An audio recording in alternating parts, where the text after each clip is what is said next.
मैंने सब भगवान जितने भी मैं जानती थी सबके नाम लिए, हिंदूज़ के, मुस्लिम्स के, क्रिश्चियन के, सिख के, चाइनीज़, बुद्धिस्ट, जैन, और कहा कि अगर इनमें से कोई भी आप हो तो आओ और आकर अपने आप को मुझे दिखाओ, मैं आपको जानना चाहती हूँ।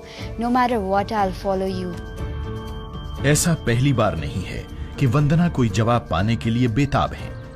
वो सदा से ही सत्य को तलाशती रही हैं। मैं बचपन से एक धार्मिक प्रवृत्ति की थी और हमें हमेशा यही शिक्षा दी गई कि अच्छे काम करना है, किसी का दिल नहीं दुखाना, सबके साथ प्यार से बात करना है। पर अंदर से एक आवाज़ आती थी कि कुछ और है, कुछ और भी है, there is something more to life, there is something more to it. और मेरे अंदर एक सच को जानने की इच्छा थी कि वो सच क्या है। वंदना सभी धार्मिक अनुष्ठानों का पालन किया करती थीं और अमूमन अनेक पवित्र स्थानों पर भी जाया करती थीं, लेकिन फिर भी वो असंतुष्ट ही रहती थीं। मैं शीशे के आगे खड़े होकर सवाल पूछती थी कि what is this girl all about, what is my purpose in life, मेरा इस जीवन में मेरा क्या महत्व है, मैं किस लिए बनाई गई हूँ, क्या करूँगी मैं इस जीवन से, मरने के बाद क्या होगा। रात को जब घर में हर कोई सो जाता था तो वंदना अपने सृजनकर्ता को गुहार लगाया करती थी। तो जब मेरे घर में सब सो जाते थे तो रात को 12-1 बजे के टाइम पर मैं मंदिर में जाकर बैठ जाती थी और वहाँ बहुत से तस्वीरें होती थी, बहुत से देवी देवता होते थे जिनको मैं पूजा करती थी और मैं बोलती थी कि आज आप मुझसे मिलें प्रभु, आज आप मुझसे मिलें परमेश्वर, अपने दर्शन दें मुझे, आए मेरे सपने में आए। लेकिन उनके मन में खालीपन बना ही रहता था। हर इंसान के अंदर एक ऐसा दर्द होता है कि वो अपने क्रिएटर को जानना चाहता है, पहचानना चाहता है। I always use to question that there can never be a different god for a different country, there has to be one supreme power. Even though लोग बोलते थे रास्ते कई हैं, रास्ते कई कैसे हो सकते हैं, रास्ता एक ही होना चाहिए, और क्यों है रास्ते कई। और सवाल थे कि खत्म ही नहीं होते थे। मेरे जीवन का पर्पस क्या है, मुझे इस लाइफ में क्या करना है, मैं क्यों आई हूँ इस दुनिया में। Definitely there has to be something. Then I used to ask questions that god I don't know you because there are so many gods and goddesses that I know about. साल गुजरते गए लेकिन वंदना को अपने किसी भी सवाल का जवाब नहीं मिला, बल्कि उनका भ्रम बढ़ता ही गया। I was battling inside my heart, I was going through a struggle. मैं क्वेश्चन पूछ रही थी लाइफ के बारे में, जीवन के बारे में। भगवान कौन है, परमेश्वर कौन है, वो प्रभु कौन है। अगर वो है तो कोई वो एक है, वो इतने सारे नहीं हैं, वो इतनी सारी चीज़ों में नहीं है, वो क्रिएशन में नहीं है, वो क्रिएटर है।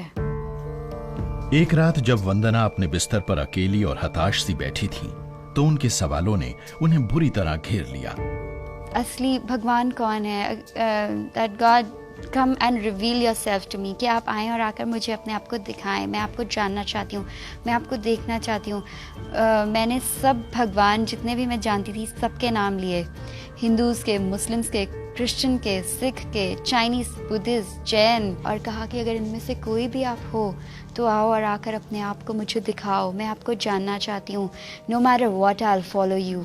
और फिर अचानक कुछ ऐसा हुआ जिसकी उन्हें उम्मीद ही नहीं थी। और जैसे ही मैंने अपनी आंखों को बंद किया, to my surprise I saw a big burning blazing cross on fire. That is all I saw. And when I saw that cross, there was something so pure and holy about that cross.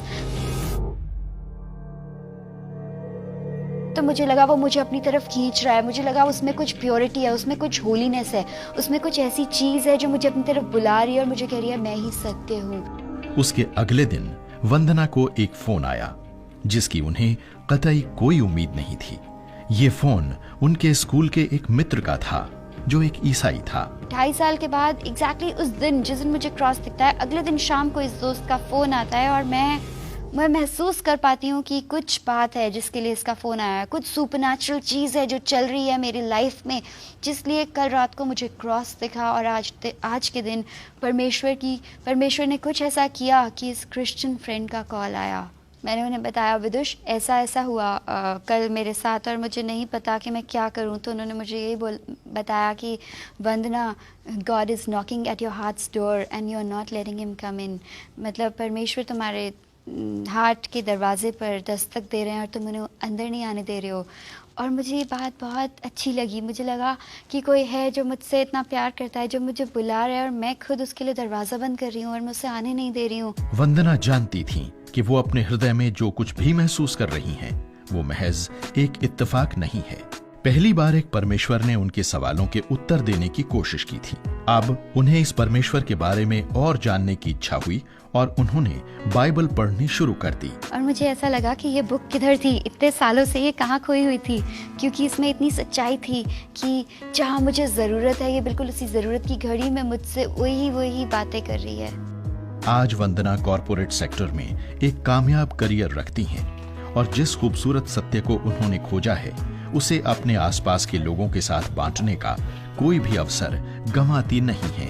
मेरी यही कोशिश होती है कि जो चीज़ मुझे दी है परमेश्वर ने, वो मैं दूसरों को दूं, क्योंकि मेरे पास कुछ सुंदर है, कुछ इतना अच्छा है जो मुझे हमेशा खुश रखता है। परमेश्वर ने हमें ऐसा कोई जीवन प्रॉमिस नहीं किया कि हमारे लाइफ में प्रॉब्लम्स नहीं आएंगे। प्रॉब्लम्स सबके जीवन में आते हैं, पर एक ऐसा जीवन है कि हम उसको बोल्डली फेस कर पाते हैं, हैंडल कर पाते हैं एवरी सिचुएशन। हम उसको गॉड की स्ट्रेंथ से और उसकी ग्रेस से फेस कर पाते हैं।